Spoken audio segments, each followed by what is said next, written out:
জয় মা জয় মা জয় মা জয় মা মৃত্যু সঞ্জীবনী জয় মা।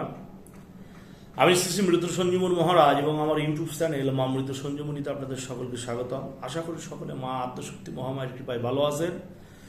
আজকে আমার চ্যানেলে একটি বিশেষ বিদ্যা দেবো। আমি ভিডিওটা বেশি একটা বড় করবো না, শর্টের মধ্যেই দেবো। প্রথম থেকে শেষ পর্যন্ত দেখবেন, কিছুটা শিখতে পারবেন। দেখা যাচ্ছে আপনি কোথাও যাচ্ছেন, কোনো কর্মের উদ্দেশ্যে যাত্রা করেছেন, সেখানে বারংবার গেছেন যে সেখানে উপযুক্ত আপনি সম্মান পাননি। বারংবার সেই জায়গায় যাচ্ছেন যে সেখান থেকে উপযুক্ত সম্মান পাচ্ছেন না। সকলের তাচ্ছিল্যে বা হাসির পাত্র আপনি হচ্ছেন, বা যে কোনো জায়গায় যাচ্ছেন বারংবার সেসব কার্যে বাধা বিপত্তি উৎপন্ন হচ্ছে। কোনো না কোনো সমস্যায় জড়িয়ে যাচ্ছেন। এক কাজে যাচ্ছেন, এক পা আগাচ্ছেন তো 15 পা পিছিয়ে যাচ্ছেন। বা কোনো কাজে আপনি শুরু করতে চান, সেই কাজে কোনোভাবে অগ্রগতি আপনি করতে পারছেন না। বা কারোর সাথে আপনার বিশেষ মিটিং আছে, সে অফিসের হতে পারে, বা সেখানে কোনো কর্মস্থলের হতে পারে, বা কোনো বিজনেস স্থলে কারোর সাথে মিটিং করতে যেতে চান, সেক্ষেত্রে আপনি এই বিশেষ বিদ্যাটি প্রয়োগ করতে পারবেন, খুব কাজ হবে।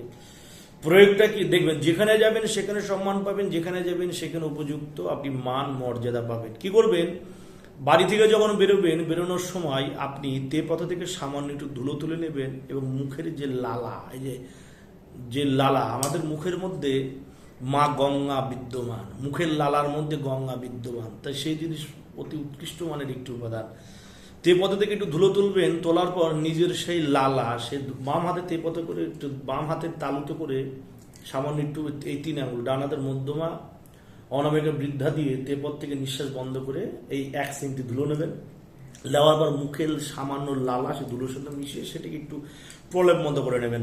দেওয়ার পর আপনি ডান হাতের সাই মধ্যমা আঙুল দিয়ে এই যে উক্ত যে মিশ্রণটা তৈরি হলো, সেই মিশ্রণ ঘাটবেন এবং মন্ত্র বলবেন। এই মন্ত্র 7 বার পাঠ করে 7টি ফু দেবেন। একদম 1 বার পাঠ করে 7 বারে 7টি ফু দেবেন। আর যদি খুব এমার্জেন্সি থাকে তবে 3 বার পাঠ করে 3টি ফু দেবেন। দেওয়ার পর আপনি সেই তিলক নিজের ললাটে অর্থাৎ নিজের কপালে, সেই প্রলেপটি কপালে লাগিয়ে দিয়ে আপনি যে কোনো উদ্দেশ্যে যাত্রা করবেন। পৃথিবীতে যত শত্রু আছে সবাই ফোনা নামিয়ে থাকবে। যত বাধাপূর্ণ কাজে বারবার বাধা পড়ছে সেই কাজ হয়ে যাবে। নানান জায়গায় যাচ্ছেন, একবার সমস্যার সমাধান হচ্ছে না, বহুবার সেই জায়গায় কোনো বিজনেস ডিল করতে যাবেন কারোর সাথে, সে তাদেরকে মানাতেই পারছেন না। ল্যান্ডের বিজনেস হতে পারে, কোনো বড়সড় অফিসের কোনো বড়সড় ব্যাপার হতে পারে, বসের সাথে বা কারোর সাথে ক্লায়েন্টের সাথে মিটিং করতে চান, বা এক্সেট্রা এক্সেট্রা যে কোনো ব্যাপার হতে পারে। কারোর সাথে মিটিংয়ে যাচ্ছেন বা কোথাও কাজে যাচ্ছেন, যে কোনো বিজনেসে যাচ্ছেন, যাওয়ার পর সেখানে বারংবার আপনার অপ্রত্যাশার শিকার হচ্ছেন। বারবার সেখানে প্রত্যাশা স্বরূপ আপনি ফল পাচ্ছেন না, বারবার কর্মে বাধা পড়ছে, বারবার সমস্যায় পড়ছেন, শত্রু দ্বারা হতাহত হচ্ছেন। সেক্ষেত্রে বিশেষ বৃদ্ধিটি প্রয়োগ করতে পারবেন, বিশেষ ফল পাবেন, বিশেষ রেজাল্ট পাবেন। বলে দিয়েছি সব খুলে, নিয়ম বলে দিয়েছি। ছোট্ট নিয়ম, কাজ বলে না, ছোটা নাম বড়া ধামাকা। এই কেসটাই মন্ত্র কি বলছে, ইয়া আলী পাঞ্জাতুন পাক সর্বত্র আমার কদরে রাখ, মোহাম্মদ নামে কপালে নিলাম কদর ফুটা, আমারে দোষিলে সবাই হয়ে যাক বোকা বাঠা, বাক্য যদি হয় ভুল দোহাই আল্লাহ মোহাম্মদ রাসূল। দেখেছেন কত সুন্দর মন্ত্র। আবার বলছি, ইয়া আলী পাঞ্জাতুন পাক সর্বত্র আমার কদরে রাখ, মোহাম্মদ নামে কপালে দিলাম কদর ফোটা, আমারে দোষিলে সবাই হয়ে যাক বোকা বাঠা, বাক্য যদি হয় ভুল দোহাই আল্লাহ মোহাম্মদ রাসূল। বলছে বাক্য যদি হয় ভুল দোহাই আল্লাহ মোহাম্মদ রাসূল। মানে এমন একটি বিদ্যে বাবার, এগুলো গুরু পরম্পরার বিদ্যে এরকমই হয়। আপনি যদি ভাবতে পারেন হ্যাঁ আমি হিন্দুর বাচ্চা, আমি এইসব মন্ত্র জপ করবো না, বাবারে শোনো,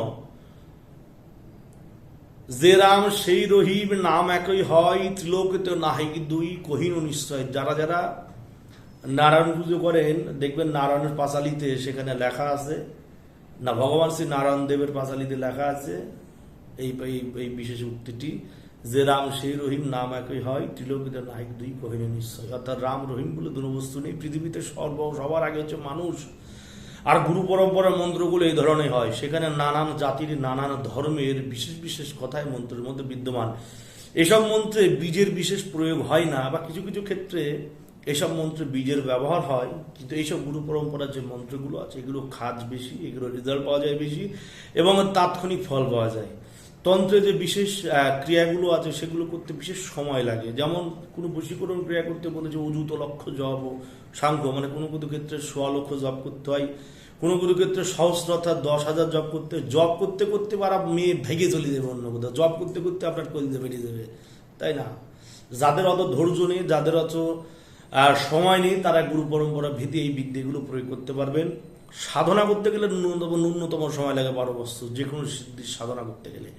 কিন্তু গুরু পরম্পরা যে সাধনাগুলো আছে সেটি 6 মাসে সিদ্ধি হতে পারে, 3 মাসে হতে পারে, 41 দিন 90 দিনে সিদ্ধ হয়, মানে সেখানে পরিশ্রমটা কম, ফলটা বেশি।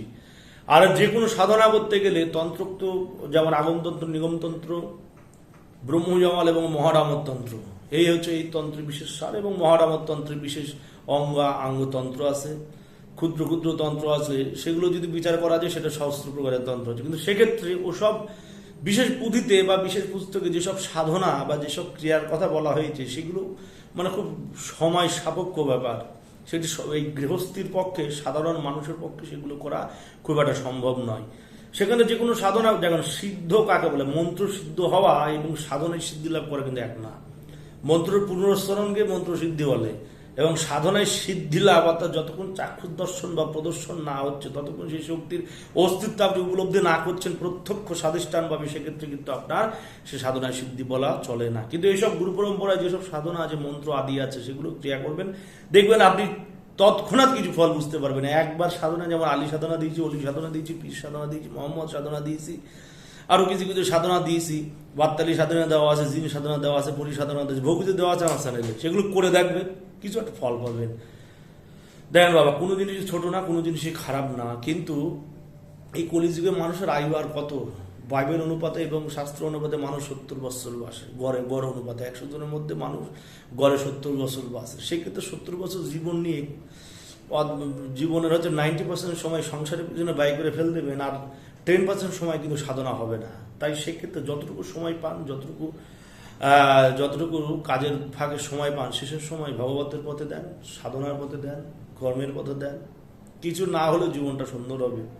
তাই সেই ক্ষেত্রে যেসব ক্রিয়াকলাপ মন্ত্র আদি দেওয়া হচ্ছে সেগুলো প্রয়োগ করে বিশেষ ফল পাবেন। আচ্ছা, যে প্রয়োগ দেওয়া হয়েছে সেটি কাজ করবেন, সর্বত্র মান সম্মান পাবেন। বা যারা এই ধরনের সমস্যা পড়ে আছেন, চাকরি ইন্টারভিউ থেকে শুরু করে চাকরি হচ্ছে না, কর্মে বাধা, ব্যবসায় বাধা, গর্ভে বাধা, বিবাহে বাধা, ব্ল্যাক ম্যাজিক করে রেখেছে, তান্ত্রিক ক্রিয়াকলাপ করে রেখে দিয়েছে কেউ, বা প্রেমপ্রীত ভালোবাসা জনিত, অবৈধ সম্পর্ক জনিত, বা স্ত্রী রিলেটেড, বউ রিলেটেড, বা শত্রু দমন রিলেটেড, শত্রুকে চিরস্থায়ী শত্রুকে শেষ করতে চান, যে কোনো সমস্যার জন্য আপনারা আমার সাথে যোগাযোগ করতে পারবেন।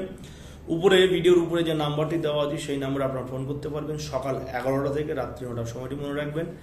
আমার অ্যাসিস্ট্যান্টের কাছে ফোন থাকবে, ফোন করে এমার্জেন্সি কোনো দরকার থাকলে আগে থেকে বলবেন, তাহলে আপনারা আমার সাথে ডাইরেক্ট কথা বলতে পারবেন। এবার কেউ যদি কোনো সমস্যা নিয়ে হাজিরা করতে চান বা আপনার সমস্যা দেখাতে চান অনলাইনে, তাহলে অবশ্যই আগে থেকে বুকিং করে যে প্রসিডিওর আছে সেটা ফলো করে তারপর আপনারা আমার সাথে যে কোনো সমস্যার সমাধান নিয়ে পর্যায়ে আলোচনা করতে পারবেন। বা কেউ যদি সরাসরি আমার কাছে আসতে চান, মালদা স্টেশনে আসবেন, সেইখান থেকে শাহপুর ডিসকোমোর এসে ঠাকুরবাড়ি তান্ত্রিক বালি বললে সকলে দেখিয়ে দেবে। বা কেউ যদি অনলাইনে মারফতে প্রতিকার চান, যে আপনার সেইখান থেকে মালদা আসা সম্ভব না, তাহলে অনলাইনের মাধ্যমে প্রতিকার হয়ে যাবে। যাই হোক, যাই করবেন আগে থেকে ফোন করার সময় মনে রাখবেন সকাল 11টা থেকে রাত্রি 9টা। তারপরে অনুরোধ রইলে কেউ ফোন দেবেন না, নানান ক্রিয়াতে থাকি এবং হাজিরাত নানান কর্ম করতে হয়, এবং যে বিদ্যাদি দেওয়া হলো সেটি প্রয়োগ করবেন, খুব সুন্দর ফল পাবেন। জয় মা তারা, জয় মা শ্যামা, জয় মা কালী, জয় মা মৃত্যু সঞ্জীবনী, জয় মা।